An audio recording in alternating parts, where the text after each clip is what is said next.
Hello friends, my name is Kajal और आप सभी का स्वागत है मेरे चैनल पर।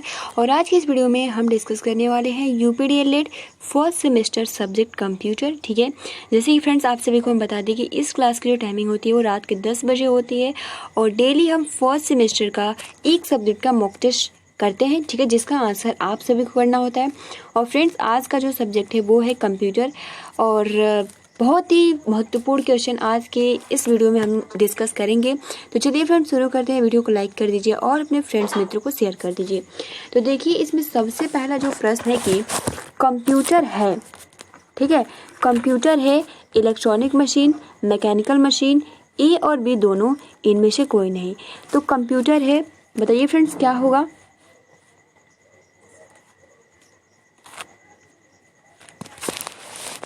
बिल्कुल सही फ्रेंड्स, इलेक्ट्रॉनिक मशीन यहाँ पे करेक्ट आंसर हो जाएगा। यानी जो कंप्यूटर होता है वो हमारा इलेक्ट्रॉनिक मशीन, यानी ऑप्शन नंबर यहाँ पे ए करेक्ट आंसर हो जाएगा।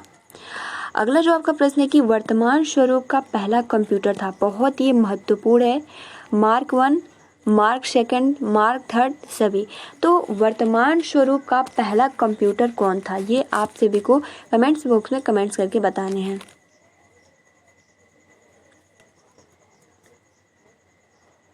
तो फ्रेंड्स वर्तमान स्वरूप का पहला जो कंप्यूटर था वो था आपका, यहाँ पे करेक्ट आंसर हो जाएगा मार्क। देखिए फ्रेंड्स अगला जो आपका प्रश्न है कि मार्क 1 कब बना था, 1937, 1930, 1934, 1932। तो मार्क 1 कब बना था, बताइए फ्रेंड्स।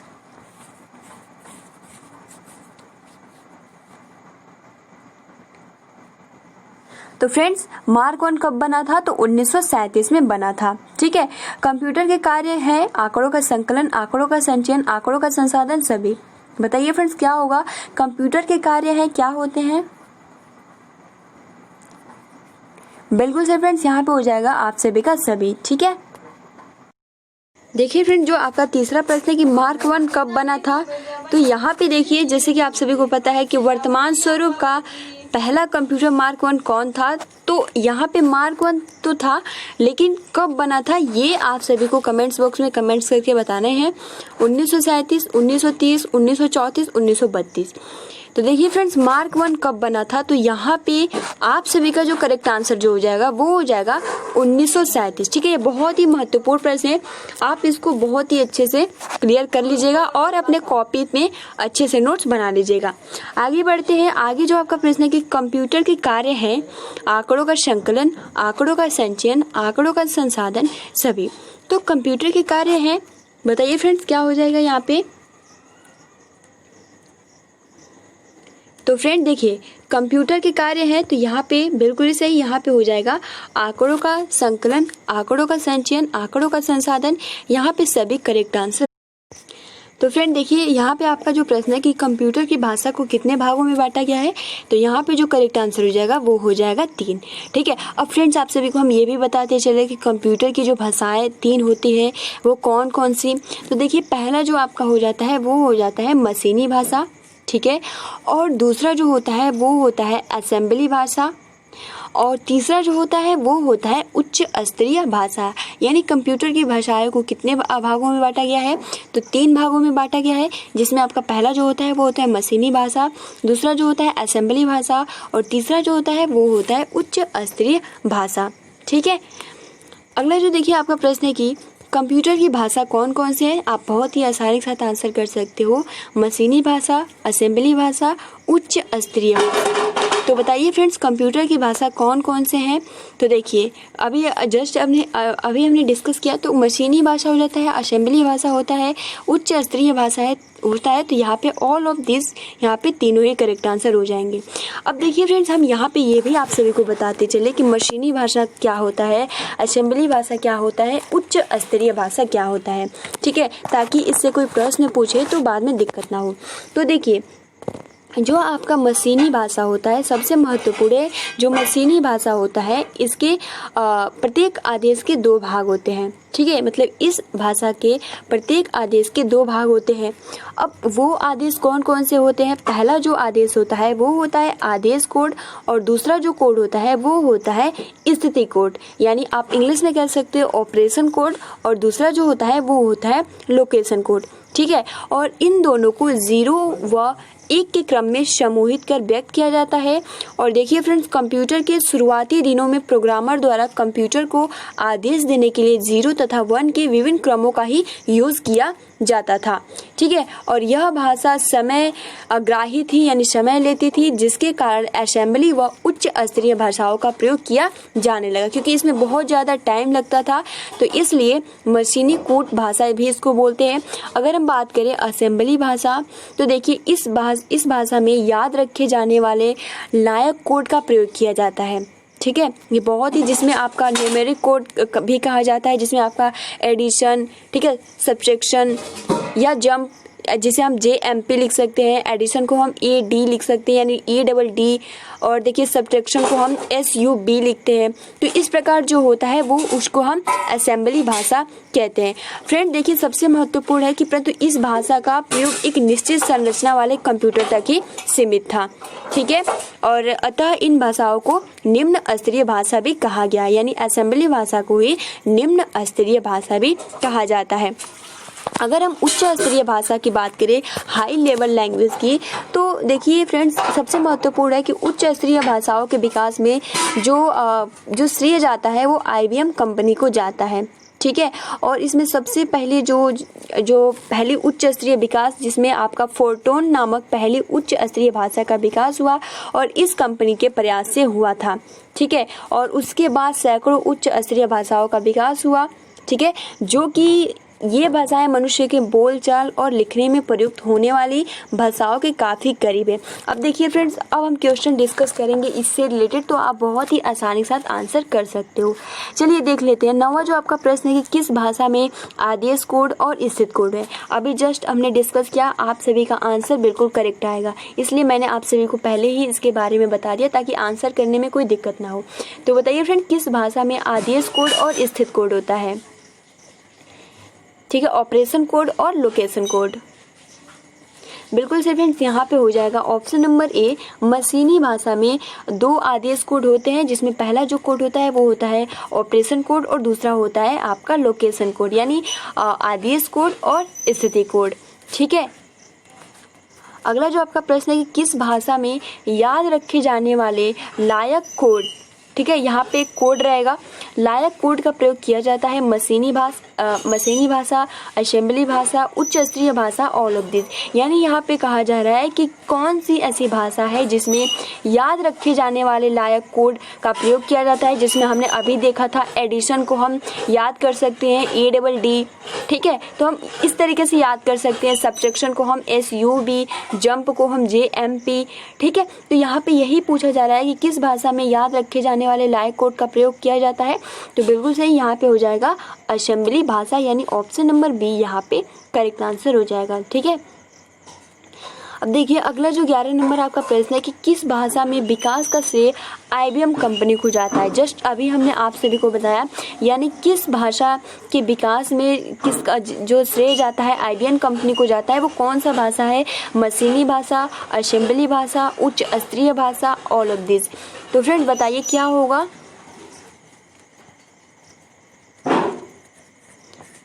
बिल्कुल से फ्रेंड्स, यहाँ पे हो जाएगा उच्च स्तरीय भाषा, यानी ऑप्शन नंबर सी यहाँ पे करेक्ट आंसर हो जाएगा। आप बहुत ही आसानी के साथ आंसर कर रहे हो फ्रेंड, देख सकते हो।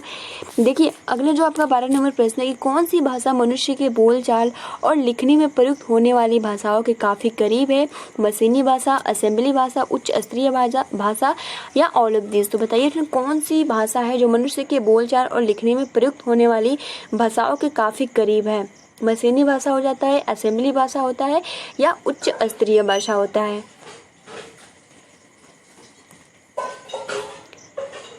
बिल्कुल से फ्रेंड्स, यहाँ पे हो जाएगा उच्च स्तरीय भाषा, यानी ऑप्शन नंबर यहाँ पे सी करेक्ट आंसर हो जाएगा। अब देखिए अगला जो आपका क्वेश्चन है ये भी बहुत ही महत्वपूर्ण है। प्रोटॉन, कोबॉल, बेसिक, अलगोल, पास्कल, कोमोल, लोगो, प्रोलोग, फोर्थ। ये किस भाषा के निम्न प्रकार है? मशीनी भाषा, असेंबली भाषा, उच्च स्तरीय भाषा, ऑल ऑफ दिस। तो बताइए फ्रेंड्स, आपका प्रोटोन हो गया, कोमोल हो गया, बेसिक हो गया, अलगोल हो गया, पास्कल हो गया, कोमोल हो गया, लोगो, प्रोलोग, उसके बाद आपका जो है वो है आपका फोर्थ। ये किस भाषा के निम्न प्रकार है? बताइए फ्रेंड्स। बिल्कुल फ्रेंड्स, यहाँ पे हो जाएगा उच्च स्तरीय भाषा। देखिए, सबसे पहले तो आप सभी को हम प्रोटोन से रिलेटेड कुछ महत्वपूर्ण पॉइंट्स बता रहे हैं, जिसको आप अपनी कॉपी में अच्छे से नोट्स कर लीजिएगा। देखिए, ये जो आपका प्रोटोन है, ठीक है, इस भाषा का विकास किसने किया? सबसे ज़्यादा जस्ट अभी हमने डिस्कस किया उच्च स्तरीय भाषा में, क्योंकि पहला यही होता है। तो IBM का सबसे ज़्यादा, और IBM के सौजन्य से JW बेकर्स ने 1957 में किया था। सबसे महत्वपूर्ण जो प्रोटोन है ये 1957 में किया गया था। और इस भाषा का विकास देखिए गणितीय सूत्रों को आसानी से और कम समय में हल करने के लिए किया गया था।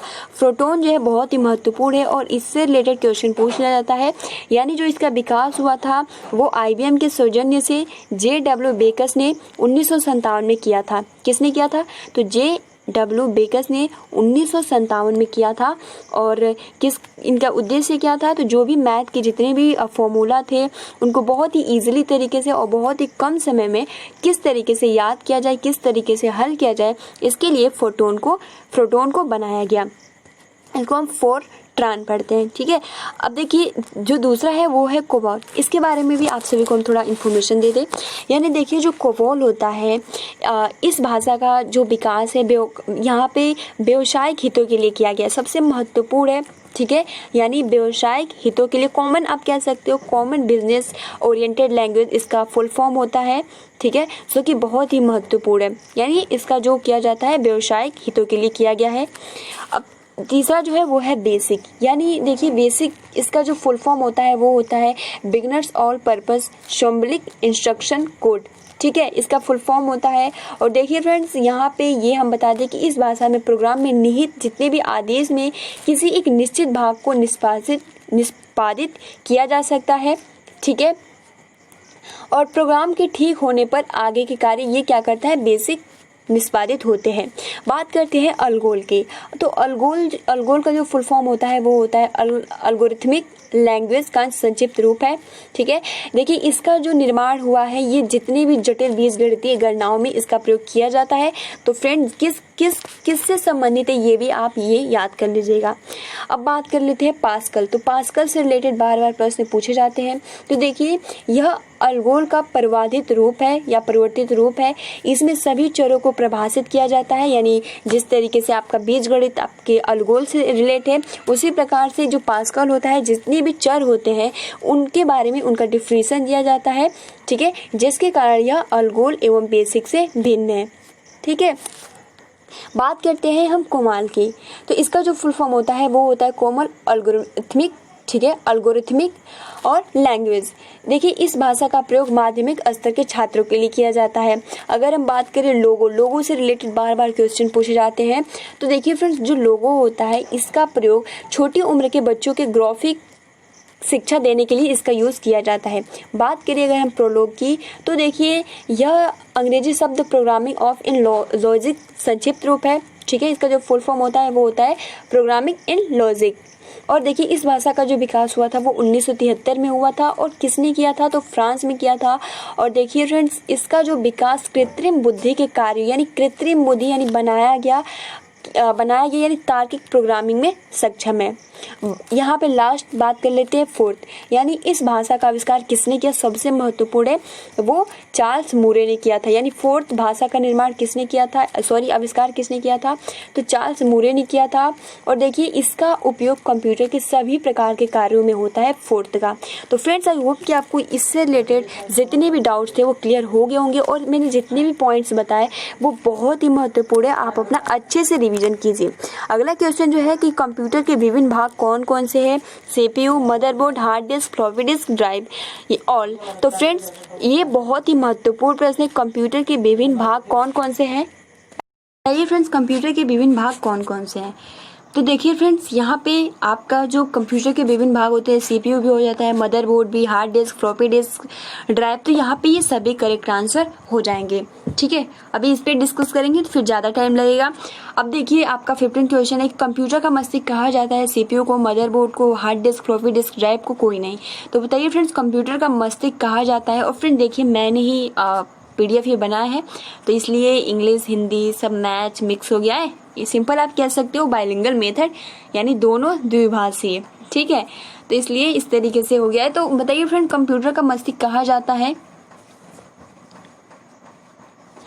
बिल्कुल सही फ्रेंड्स, यहाँ आप सभी का आंसर बिल्कुल सही है। यहाँ पे सेंट्रल प्रोसेसिंग यूनिट को कंप्यूटर का मस्तिष्क कहा जाता है। ठीक है, और जो CPU होता है, इसके 2 टाइप होते हैं, और 3 टाइप होते हैं। एक तो LU होता है, दूसरा MU होता है, और तीसरा जो होता है वो होता है CU। ठीक है, CU का फुल फॉर्म जो होता है वो होता है कंट्रोल यूनिट, LU का फुल फॉर्म होता है अर्थमेटिक लॉजिक यूनिट, और जो MU का होता है वो होता है मेमोरी यूनिट। तो ये कुछ महत्वपूर्ण पॉइंट्स हैं जिसको आप याद कर लीजिएगा।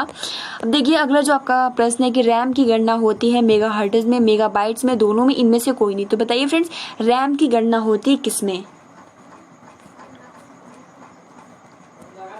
और फ्रेंड यहाँ मैं बता दूं कि जो रैम का फुल फॉर्म होता है, इसे हम रैंडम एक्सेस मेमोरी भी कहते हैं। ठीक है, और देखिए क्वेश्चन इस तरीके से भी आता है कि कंप्यूटर का याददाश्त किसको कहा जाता है? तो इसी को कहा जाता है मेमोरी, यानी रैंडम एक्सेस मेमोरी को ही कहा जाता है। और देखिए फ्रेंड, रैम की गणना होती है, तो यहाँ पे आप सभी का करेक्ट आंसर हो जाएगा, वो हो जाएगा मेगाबाइट्स, यानी इकाई। ठीक है, रैम की गणना होती है इकाई यानी मेगाबाइट्स में होता है। अगला जो आपका प्रश्न है कि कंप्यूटर के प्रोग्रामों को स्टोर करने का काम करता है hard disk, floppy disk, CD-ROM, motherboard. तो बताइए फ्रेंड्स, कंप्यूटर के प्रोग्रामों को स्टोर करने का काम करता है कौन?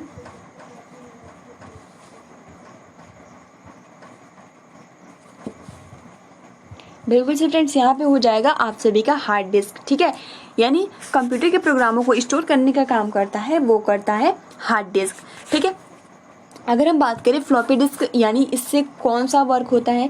तो देखिए फ्रेंड, जो फ्लॉपी डिस्क ड्राइव होता है, ठीक है, फ्लॉपी डिस्क ड्राइव जो होता है यह सूचनाओं को सुरक्षित करने या सूचनाओं को एक कंप्यूटर से दूसरे कंप्यूटर को आदान प्रदान करने में प्रयुक्त होता है। तो इस तरीके से लेट करके क्वेश्चन पूछ देते हैं, हार्ड डिस्क क्या होता है, फ्लॉपी डिस्क क्या होता है। तो देखिए डिफिनेशन आप याद कर लीजिएगा, यानी जो हार्ड डिस्क होता है कंप्यूटर के प्रोग्रामों को क्या करता है? स्टोर करता है। ठीक है, कंप्यूटर के जो जितने भी प्रोग्राम होते हैं उनको स्टोर करता है। बट जो आपका फ्लॉपी डिस्क होता है ये क्या करता है कि कंप्यूटर में जितने भी सूचना होते हैं, जितने भी इंफॉर्मेशन होते हैं, उनको ये सेफ रखता है। ठीक है, और जितने भी इंफॉर्मेशन होता है वो एक कंप्यूटर से दूसरे कंप्यूटर पे क्या करता है? आदान प्रदान यानी एक्सपोर्ट इंपोर्ट करता रहता है। तो फ्रेंड्स, ये हार्ड डिस्क और फ्लॉपी डिस्क के रिलेटेड क्वेश्चन पूछे जाते हैं। अगर हम बात करें CD-ROM क्या होता है, तो देखिए CD-ROM होता है, CD-ROM जिसको हम कहते हैं, तो देखिए CD-ROM यानी इसको हम कॉम्पैक्ट डिस्क यानी छोटे से आकार में होते हुए भी बहुत ही बड़ी मात्रा में आंकड़ों एवं चित्रों के ध्वनियों के साथ संग्रहित करने में सक्षम होता है। ठीक है, यानी जो CD-ROM होता है, अगर हम सिंपल कहें, ठीक है, आपने देखा भी होगा, तो यहाँ पे क्या होता है कि बहुत ही आकार में बहुत ही छोटा होता है। ठीक है, लेकिन बहुत ही बड़ी मात्रा में आंकड़ों एवं चित्रों एवं ध्वनियों के साथ संग्रहित करने में सक्षम होता है। तो ये तीनों पॉइंट बहुत ही आसानी से क्लियर हो गया होगा। अगर हम बात करें मदरबोर्ड की, तो मदरबोर्ड से भी रिलेटेड क्वेश्चन पूछे जाते हैं। तो देखिए फ्रेंड्स, मदरबोर्ड की बात करें तो यह इसका जो बोर्ड होता है वो किसका होता है? तो सर्किट बोर्ड होता है। ठीक है, जिसमें कंप्यूटर के प्रत्येक प्लग लगाए जाते हैं। और देखिए फ्रेंड्स, रैम आदि यूनिट मदरबोर्ड में ही संयोजित रहती हैं, यानी जो आपका रैम होता है वो क्या होता है? मदरबोर्ड में ही स्थित होता है, उसी में ही लगा रहता है। तो ये भी कुछ महत्वपूर्ण पॉइंट्स है। अब देखिए आगे बढ़ते हैं फ्रेंड्स, इतने ही क्वेश्चन है, रहने देते हैं। ठीक है, तो फ्रेंड्स आज जितने भी हम कंप्यूटर में कुछ महत्वपूर्ण पॉइंट्स हमने देखे जो कि बहुत ही महत्वपूर्ण है। ठीक है, और आप सभी की जो तैयारी है बहुत ही बेस्ट है, तो इसलिए आप अपना जो प्रिपरेशन है बहुत ही अच्छे ढंग से कीजिए ताकि बाद में प्रॉब्लम्स ना हो। ठीक है, अगर आप कंप्यूटर अच्छे से तैयारी कर लेते हो तो किसी भी कंपटीशन या कोई भी एग्ज़ाम देते हो तो उसके लिए बहुत ही ज़्यादा बेनिफिट रहेगा। ठीक है, तो फ्रेंड्स आज का एक क्वेश्चन है, आप सभी को ये बताना है कि जो आपका प्रोटॉन है इसको किसने किसने इसका विकास किया था और कब, ये आप सभी को कमेंट्स बॉक्स में कमेंट्स करके बताने हैं। तो फ्रेंड्स आज के लिए इतना ही। वीडियो को लाइक कर दीजिए और अपने फ्रेंड्स मित्रों को शेयर कर दीजिए। Good night, have a sweet dreams.